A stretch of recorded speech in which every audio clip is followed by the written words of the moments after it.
Magandang gabi po mga guys, magandang gabi po sa inyong lahat, no. Pag-usapan po natin ngayon, no, yung topic po natin, no, yung mga taong may trabaho po, no. Mapalalaki po, mapababae, basta may trabaho po mga guys, no. Alam niyo po mga guys, napakaswerte po natin na may mga trabaho, no. Sa hirap ng buhay po ngayon, no. Lalo na po kung tayo ay meron ng kanya-kanyang pamilya, no. Meron tayong binubuhay na anak, meron tayong pinaggagatas, meron tayong pinag-aaral. Napakahirap po mga guys nang walang trabaho ngayon, no.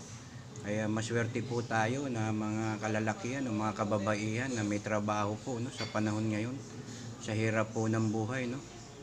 At katunayan nga po marami na, no, ang mga pamilya, no, na nagtutulong po yung mag-asawa, no, mabuhay lang po yung kanilang pamilya, no.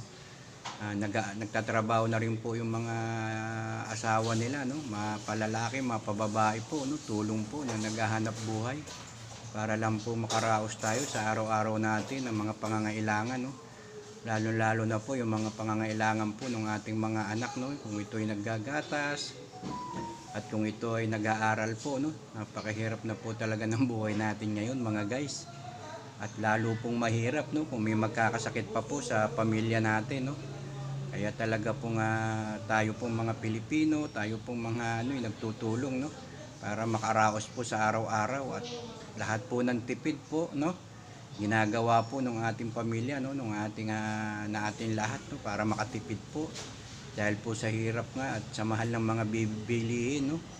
At lalo pong napakahirap kung may magkakasakit pa nga po sa pamilya, no. Pero mapalad po tayo kaysa mga walang trabaho, no? Kasi kung tayo po na mga may trabaho, kulang na kulang po yung ating kinikita sa ating pamilya. Paano na lang po yung mga walang trabaho, no? Paano po kaya sila nakakaraos, no? Sa bagay naman po, marami naman po na walang trabaho na dumidiskarte rin po, no? Para makaraos sila sa araw-araw. Pero sabi ko nga, dahil nga po sa hirap ng buhay, napakaswerte po natin na mga may trabaho. Nakakaraos po tayo sa araw-araw. Natutulungan po natin yung ating mga pamilya, yung ating mga anak. Nakakabili po tayo ng mga panggatas po nila, no. Nabibigyan po natin sila ng pambaon sa kanilang pag-aaral, no.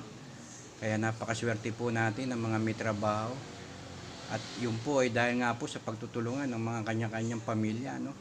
Kaya tayo po magpasalamat at huwag po natin pabayaan yung ating trabaho, no. Hanggang maaari po lagi tayong maging masipag, no. Ating pong bigyan ng pansin ang ating trabaho, huwag po natin pababayaan, no, at ipagpasalamat po natin sa Diyos, no.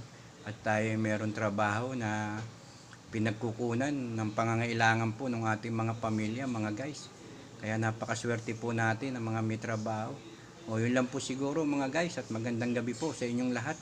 Natopic ko lang po ito para maka-advise po natin na yung mga walang trabaho maghanap-hanap na po sila ng trabaho sa hirap po ng buhay ngayon. O paano po mga guys, maraming salamat po sa inyo at ingat po tayo saan man tayo naroroon, no. Maraming salamat po.